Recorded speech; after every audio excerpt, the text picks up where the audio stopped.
बघा आपला practice set 4.2 चालू आहे, है की नाही. प्रॅक्टिस सेट 4.2 यामध्ये क्वेश्चन नंबर 3 चालू आहे, ठीक नाही. प्रॅक्टिस सेट 4.2 मध्ये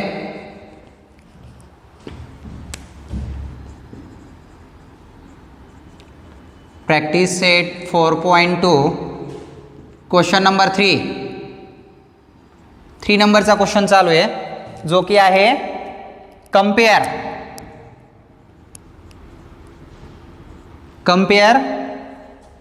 of ratio. Compare of ratio याच्यामध्ये पहिला आणि दुसरा क्वेश्चन झालता, तिसऱ्या नंबरचा क्वेश्चन आपला चालू होता, है की नाही. 3 नंबरचा क्वेश्चन चालू होता. बघा काय 3 नंबरचा क्वेश्चन, 5/18 and 17/121 17/121. आता याच्यामध्ये काय करायचं आपण, अगोदर मल्टिप्लिकेशन 5 × 121 and 18 × 17. 5 1 5, 5 2 10, कॅरी 1, 5 1 5 6 आणि इथं आलं 17चा टेबल म्हणा किंवा 18चा टेबल म्हणा. 18 2 36, 18 3 54, 18 4 72, 18 5 90, 18 7 126, 7 आले 12, 18 1 18, 20 10 30, 306 आले. कोणता नंबर ग्रेटर आहे, 605 इज मोर दॅन 306, म्हणजे A × D ग्रेटर आहे. Therefore 5/18 is more than 17/121 17/121. या स्वरूपामध्ये जी कंपॅरिझन आहे आपल्याला दिलेली रेशोची, आहे की नाही. मी तुम्हाला एक फॉर्म्युला सांगितला होता बघा, आहे की नाही. आणि त्या फॉर्म्युल्यामध्ये म्हणजे A × D याच्यामध्ये A × D हा जर ग्रेटर आला असेल तर फर्स्ट रेशो मोठा, आहे की नाही. आणि जर B × C यांचा मल्टिप्लिकेशन जर मोठा आला तर हा जो रेशो आहे सेकंड नंबरचा तो ग्रेटर असतो, ठीक आहे. आता 4 नंबरचा बघूया. 4 नंबर काय, in square root 80 upon in square root 48 आणि सेकंड आहे in square root 45 in square root 45 upon in square root 27. Cross multiplication करावं लागेल. In square root 80 × in square root 27, in square root 48 × in square root 45. बघा वाटलं तुम्ही याचे factors पाडून पण करू शकताय गुणाकार करताना. आता 80चे जर फॅक्टर्स पाडायचे म्हटलं, हे की नाही, 80, मग 80चे फॅक्टर्स जर पाडायचे म्हटलं तर काय करावं लागेल सांगा बरं. मल्टिप्लिकेशन, हे की नाही, फॅक्टर्स पाडण्यासाठी परफेक्ट स्क्वेअर नंबर, किंवा त्यासाठी एक काम करा, 80 आणि 48 एका ह्याच्यात घ्या, दोघांना सिम्प्लिफाय करा. सिम्प्लिफाय करून पण तुम्ही करू शकताय, ठीक आहे. हां बघा 80चे 40, आहे की नाही, 40 दोन्ही 80, परंतु त्यामध्ये जर आपण बघितलं तर 40चे फॅक्टर्स पडू शकतात. 20 दोन्ही 40, आहे की नाही, 10 दोन्ही 20, म्हणजे फॅक्टर्स प्राईम जर बघितलं तर 80चे फॅक्टर्स काय येतील, 40 बरं 20 हां 10 आणि 5 का, 5 दोन्ही 10, 10 दोन्ही 20 आणि 20 दोन्ही 40, 27 9 त्रिक 48 16 × 3 आणि 45 9 × 5, 2 दोन्ही 4, 4 दोन्ही 8, आहे की नाही. स्क्वेअर रूट काढा 4, 4 in square root 10 × 3 in square root 3, 16चं वर्गमूळ 4 इन स्क्वेअर रूट 3 आणि इंटू 3 इन स्क्वेअर रूट 5, 4 त्रिक 12 वर्गमुळात 30 आणि 4 त्रिक 12 वर्गमुळात 15 15. आता बघा दोघांचा वर्ग, हे की नाही, 4 त्रिक 12 4 त्रिक 12 आले. आता दोन्ही सेम आहेत. 12चा वर्ग किती 144 मध्ये घेऊन 144 144 गुणिले 15 म्हणजे हा फॅक्टर्स मोठा आहे पहिल्या नंबरचा ऐक नाही. Therefore in square root 80 divide by in square root 48 is more than in square root 45 upon in square root 27. या स्वरूपामध्ये पण तुम्ही कम्पॅरिझन करू शकता किंवा त्याला तुम्ही डिवाइड करा. डिवाइड करून पण चालतं बघा. सिम्प्लिफाय करून पण तुम्ही त्याला संक्षिप्त रूप देऊ शकता आहे की नाही. आणि त्याच्यानुसार तुम्ही कम्पेअर करू शकतात नंतर मग कोणत्या सोबत कोणत्या रेशोची कम्पेअर करायची ते. ठीक आहे. या स्वरूपामध्ये जो 4 नंबरचा क्वेश्चन होता यामधला आहे की नाही तो जर कम्प्लीट झाला. 5 नंबरचा बघूया. जो क्वेश्चन नंबर 3 मधला जो 5 नंबरचा आहे जो लास्ट आहे क्वेश्चन नंबर 3 मधला तो बघूया.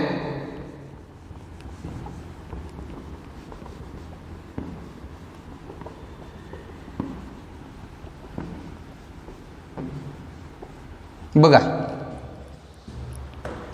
5 नंबर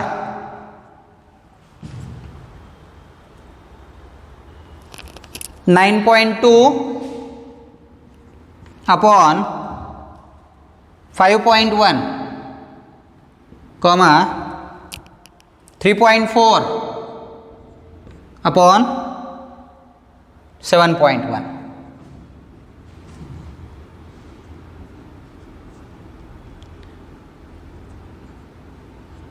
पाच. चला क्रॉस मल्टिप्लिकेशन करावं लागेल. 9.2 इंटू 7.1 अँड 5.1 इंटू 3.4.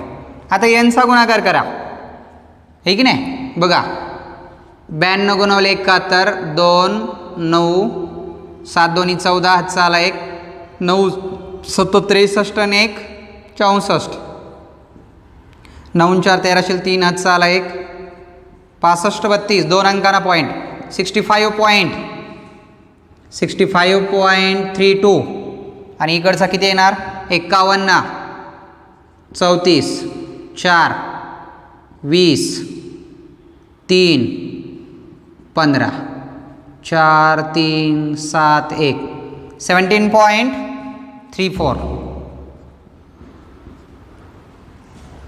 म्हणजे हा फर्स्ट नंबरचा मोठा आहे ग्रेटर आहे. Therefore 9.2 upon 5.1 is greater than more than 3.4 upon 7.1. याच्यापेक्षा तो काय आहे ग्रेटर आहे मोठा आहे. या स्वरूपामध्ये जो आपला प्रॅक्टिस सेट 4.2 आहे हे की नाही compare of the ratio pairs of ratio तो या ठिकाणी काय झालं कंप्लीट झाला. प्रॅक्टिस सेट 4.2 यातला 3 नंबरचा क्वेश्चन या ठिकाणी कंप्लीट काय झाला सॉल्व झाला. ठीक आहे. आता बघूया next question. Question number 4 practice set 4.2 मध्ये जो क्वेश्चन नंबर 4 आहे तो बघूयात.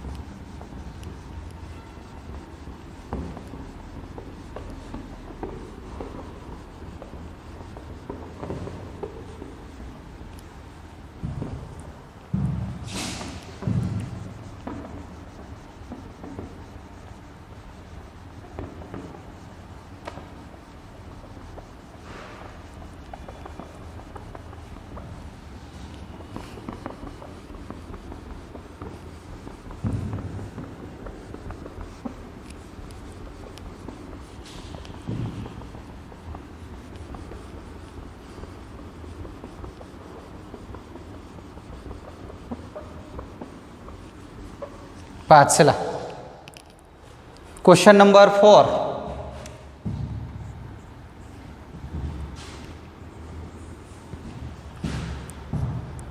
4 मध्ये फर्स्ट आहे quadrilateral ABCD. Quadrilateral ABCD is parallelogram आहे का parallelogram. The ratio of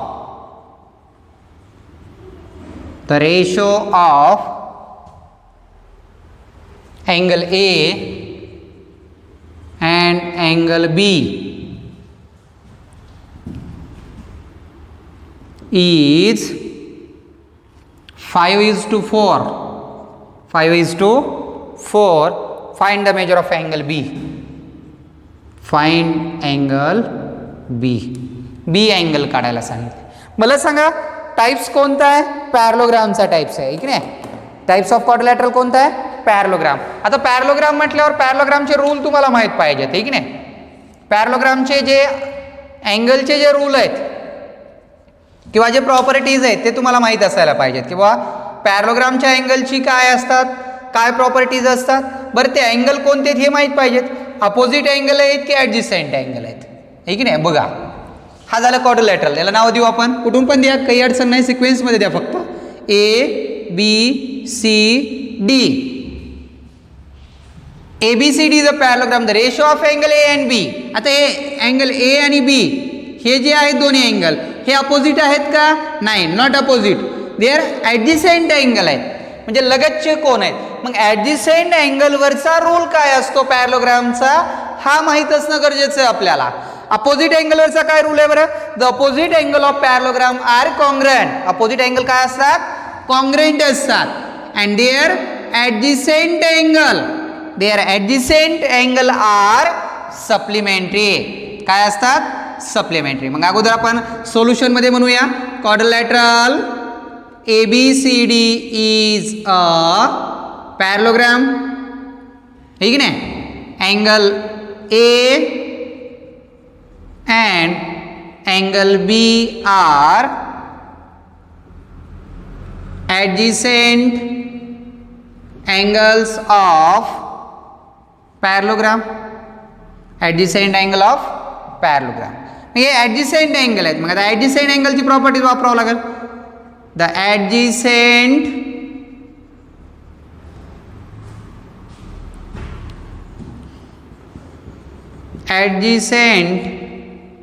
angles of parallelogram are supplementary. काय असतात? सप्लिमेंटरी. सप्लिमेंटरी म्हणजे काय? त्या दोन अँगलची सम काय असते? 180 असते. मग या ठिकाणी angle A and B are supplementary. मग या ठिकाणी रेशो दिलाय. मग common multiple. Let common multiple B x consider केला. मग अँगल A चं मेजर काय आलं? 5x and angle B 4x. 5:4 होता म्हणजे 5x आणि 4x. Adjacent angle of parallelogram are supplementary. Angle A plus angle B is equal to 180 degree आहे. A चं मेजर आहे 5x plus 4x is equal to 180.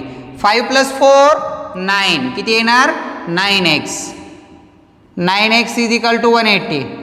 x is equal to 180 divide by 9. x is equal to काय आला? 20. x is equal to 20 आला. मग आता x 20 आला म्हटल्यावर find the measure of angle B.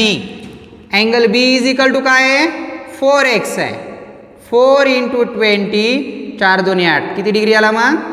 80 degree. Measure of angle B is equal to 80 degree. म्हणजे या ठिकाणी जो B अँगल होता आपला आहे की नाही, तो B अँगल किती डिग्री भेटला? 80 डिग्री भेटला. 80 आहे की नाही, 80 डिग्री 80 मेजर भेटलं याचा. की ॲडजस्टंट अँगल, यात सगळ्यात महत्त्वाचं म्हणजे तुम्हाला हा रूल माहीत असणं पाहिजे, गरजेचं होतं. The adjacent angles of parallelogram are supplementary. हे ॲडजस्टंट अँगल आर सप्लिमेंटरी असतात. आणि opposite angle are congruent. Opposite angle काय असतात? कॉन्ग्रंट असतात. म्हणजे या ठिकाणी जर रेशो दिला असेल, इथं रेशो दिलता बघा, रेशो 5:4 दिलता आपल्याला आहे की नाही. रेशो काय दिलता? 5:4 दिलता. आणि त्याच्यावरून आपण काय केलं, जो अँगल B होता त्या B अँगलचं मेजर आपण काय केलं? फाइंड केलं. ठीक आहे. हा झाला क्वेश्चन नंबर 4 मधला फर्स्ट नंबरचा क्वेश्चन होता. ठीक आहे. आता याच्यामध्ये जो सेकंड नंबरचा आहे तो बघूया. बघा क्वाड्रिलॅटरल म्हटलं की क्वाड्रिलॅटरलमध्ये तुम्हाला प्रॉपर्टीज त्याचे माहीत असणं गरजेचं आहे की नाही. आपण 8th स्टँडर्डमध्ये सगळे परफेक्ट करून घेतले होते. डेफिनेशन हे की नाही, all types of quadrilateral definition, their properties हे की नाही, आणि त्याचे प्रॉपर्टीज पण आपण बघितले होते. काय प्रॉपर्टीज असतात, रोम्बसचे प्रॉपर्टीज काय आहेत, साईडवर काय आहे, अँगलवर काय आहेत, हे की नाही. मग ते तुम्ही काय करायचं पाहिजे, पाठ असलं पाहिजे, आहे की नाही. आपल्याला ज्याला माहीत नसतील, ज्याला पाहिजे असतील, तर 8वीचं बुक जर परत काढलं, क्वाड्रिलॅटरलचा टॉपिक आहे एक, आहे की नाही. त्या टॉपिकमध्ये जर तुम्ही काढलं तर त्याची पूर्ण तुम्हाला प्रॉपर्टीज भेटतील, हे की नाही. डेफिनेशनची काही गरज नाही, समजा, पण प्रॉपर्टीज तर तुम्हाला माहीत असणं गरजेचं आहे. आणि हे नुसतं 9th स्टँडर्डमध्येच नाही, 10th स्टँडर्डला पण हे गरजेचं आहे, हे की नाही. म्हणून तुम्हाला मी 8वीमध्ये असताना बी सांगत होतो की बा पाठांतर करणं गरजेचं आहे. प्रॉपर्टीज ज्या आहेत त्याच्या, क्वाड्रिलॅटरलच्या, आहे की नाही. सेकंड सेमिस्टरमध्ये सुद्धा आपल्याला 8th स्टँडर्डला पण, त्यामुळं ते पाहणं गरजेचं असतं. किंवा फर्स्ट सेमिस्टरमध्ये बी आहे क्वाड्रिलॅटरल कन्स्ट्रक्शन आणि टाईप्स टॉपिक आहे, ठीक नाही, त्याच्यामध्ये पण दिलेलं आहे. आता याच्यामध्ये 4 नंबरच्या क्वेश्चनमधला सेकंड नंबरचा क्वेश्चन बघूया आपण. यामधला सेकंड नंबरचा जो क्वेश्चन आहे तो काय क्वेश्चन आहे बघा. The ratio of present age, the ratio of present age of Albert and Salim.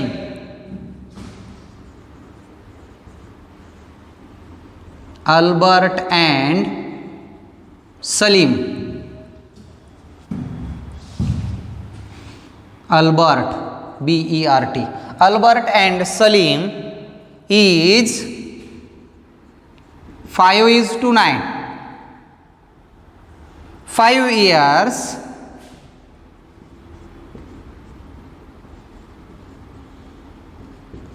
5 years, hence ratio of their age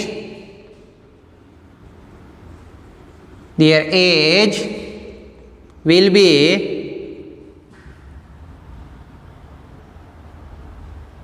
3:5. 3:5. Find their present age. Find their present age. Present age काढायचं आहे. जे काढायचं असेल ते आपल्याला अगोदर गृहीत धरावं लागतं. मला सांगा, त्या ठिकाणी the ratio of present age, present एजचा रेशो दिलाय, प्रेझेंट एज दिलेला नाही, त्याचा रेशो दिलाय. मग ज्यावेळेस रेशो दिलेला असतो त्यावेळेस मी तुम्हाला सांगितलंय की कॉमन मल्टिपल कन्सिडर करावा लागत असतो. काय करावा लागतो, कॉमन मल्टिपल कन्सिडर करावा लागत असतो. मग कॉमन मल्टिपल कन्सिडर करताना एक्स कन्सिडर करायचं, एक्स वाय झेड कोणतंही लेटर वापरायचं, ठीक आहे. बघा मग मी इथं काय म्हणतो अगोदर, let common multiple be X. Present age of Albert, present age of Albert. अल्बर्टचा रेशो किती आहे, 5. 5 इंटू एक्स म्हणजेच काय झालं, 5x. Present age of Salim, सलीमचा एज किती, मग रेशो किती होता सलीमचा, 9, म्हणजेच काय झाला 9x. हे प्रेझेंट एज झाला. 5 इयर्स, हिन्स 5 वर्षानंतर म्हणताय. मग या इयरमध्ये काय करावं लागेल, 5 ॲड करावं लागेल, म्हणजे 5 इयर्स असं होय. म्हणजे 5x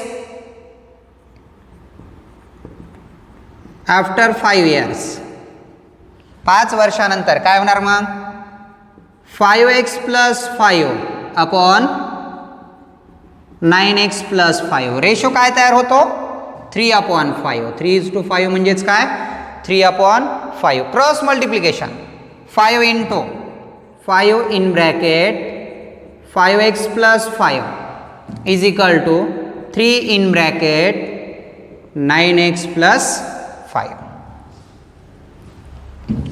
5 into 5 25x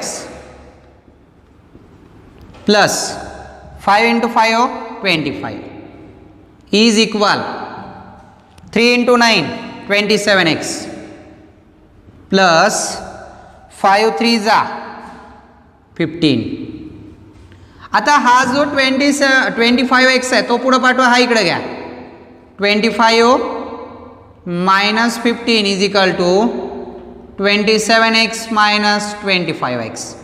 किती आलं, 10 इज इक्वल टू 2x.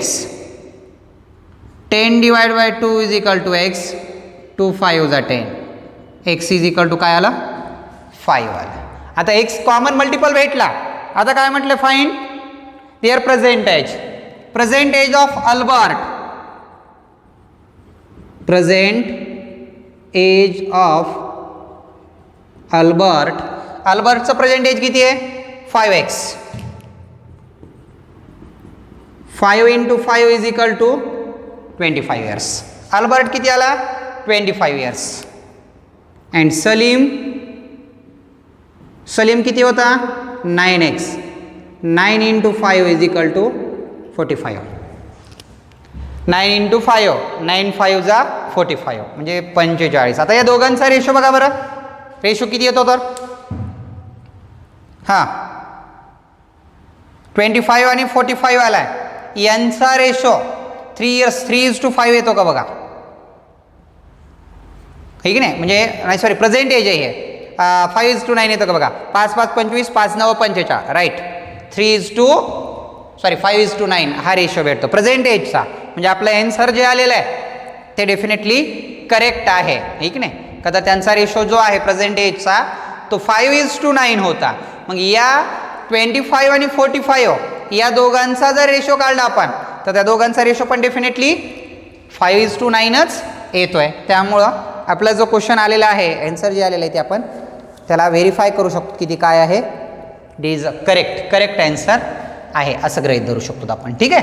हा एकदम इझी क्वेश्चन आहे. त्याच्यामध्ये एक्स कॉमन मल्टिपल कन्सिडर करत जा की नाही. आता याच्यानंतर जो 3rd नंबरचा क्वेश्चन याच्यातला तो बघूया. 4 नंबरच्या याच्यामध्ये क्वेश्चन नंबर 4 मध्ये 3 नंबरचा जो क्वेश्चन दिलेला आहे आपल्याला तो वर्ड प्रॉब्लेम आहे हा क्वेश्चन नंबर 4. आणि प्रत्येकामध्ये जनरली रेशो दिलेलं असल्यामुळं कॉमन मल्टिपल तर कन्सिडर करावाच लागेल की नाही का. तर रेशोमध्ये दिलं आहे प्रत्येकाच कॉमन मल्टिपल तर एक्स कन्सिडर करावा लागेल आपल्याला.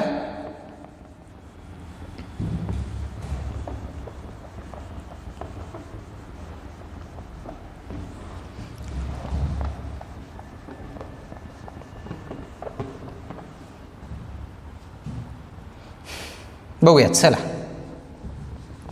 त्यामध्ये जो 3 नंबरचा आपल्याला क्वेश्चन दिलेला आहे काय क्वेश्चन आहे बघा. The ratio of length and breadth of rectangle. म्हणजे जो रेक्टँगल एक आहे आणि त्या रेक्टँगलचा रेशो दिला आहे कशाचा पण लेंथ अँड ब्रेथ. म्हणजे लेंथ अँड ब्रेथचा रेशो किती आहे 3:1. किती आहे 3:1 हा रेशो आहे. लेंथ आहे का नाही लेंथ आणि ब्रेथचा रेशो आहे. म्हणजे त्याला जर सिम्प्लिफाय केला कशाला लेंथ अँड ब्रेथला तर 3:1 येत आहे म्हणता की नाही. मग त्या ठिकाणी लेंथ ॲक्च्युअल कन्सिडर करण्यासाठी काय करावं लागेल आपल्याला कॉमन मल्टिपल कन्सिडर करावं लागेल. मग तुम्ही इथं कॉमन मल्टिपल एक्स कन्सिडर करू शकताय की नाही. कॉमन मल्टिपल जो आहे तो एक्स कन्सिडर करू शकता की नाही. आणि ज्यावेळेस एक्स कन्सिडर कराल त्यावेळेस लेंथ आली 3x आणि ब्रेथ आली 1x. बघा यामध्ये क्वेश्चन नंबर 4 मध्ये 3 नंबरचा क्वेश्चन जो आहे तो the ratio of length and breadth. The ratio of length and breadth is 3:1 and perimeter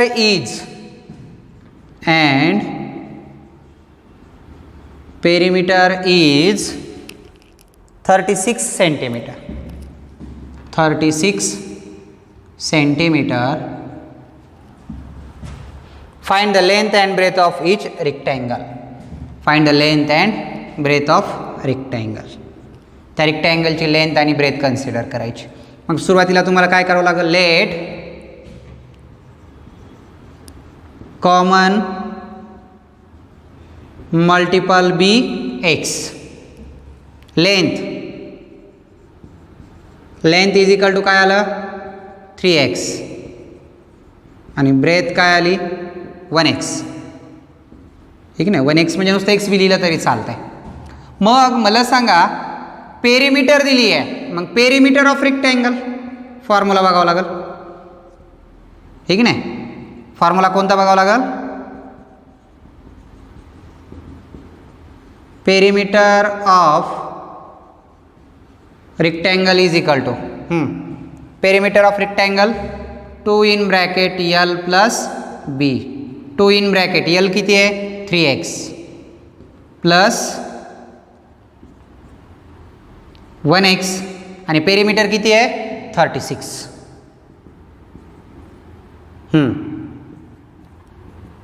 3 2 जा नाही अगोदर दोघांचे ॲडिशन होईल. 3x प्लस 1x 4x, ठीक नाही? 4x 36 इज इक्वल टू 4 2 जा 8x.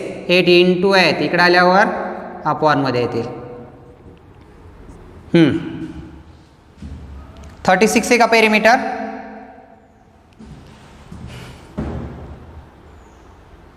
इट्स पेरिमीटर आणि पेरिमीटरचा फॉर्म्युला आहे 2 in bracket L plus B.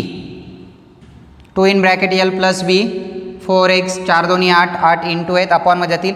x is equal to 4 2 8 4 9 36 म्हणजे x किती भेटला? x is equal to 9/2. पॉईंटमध्ये जर म्हटलं तर 4.5 भेटेल. आणि काय काढायला सांगितलं आपल्याला? Find the length and breadth of rectangle. Length of rectangle, length of rectangle is equal to 3x आहे ना, 3 इंटू 9/2 27/2 भेटा. आणि ब्रेथ किती आहे? 1 इंटू 9/2 म्हणजेच 9/2. पॉईंटमध्ये जर भाग घालायचा असेल तर 4.5 भाग घालायला, ठीक आहे. बघा बे 1 बे 3 6 13.5 सेंटीमीटर. 4.5 सेंटीमीटर लेंथ आली 13.5 आणि ब्रेथ आली 4.5. पेरिमीटर 36 येते का बघा? दोघांची बेरीज करावर ते 5 मिळवले की झाले 14. 14 4 18 18 2 36 बरोबर 36. आपला आन्सर करेक्ट आहे, ठीक नाही का? तर लेंथ आणि ब्रेथ भेटल्यावर आपण पेरिमीटरच्या फॉर्म्युल्यात ठेवू आणि पेरिमीटरच्या फॉर्म्युल्यात ठेवल्यावर काय होतं की त्याची जी व्हॅल्यू आहे, ठीक आहे ना, पेरिमीटरच्या फॉर्म्युल्यात ठेवल्यावर की 36 पेरिमीटर दिलेली आपल्याला इथे 36. एवढं जर उत्तर आलं तर आपला जो क्वेश्चन आहे तो काय आहे म्हणायचं? करेक्ट आहे, ठीक आहे.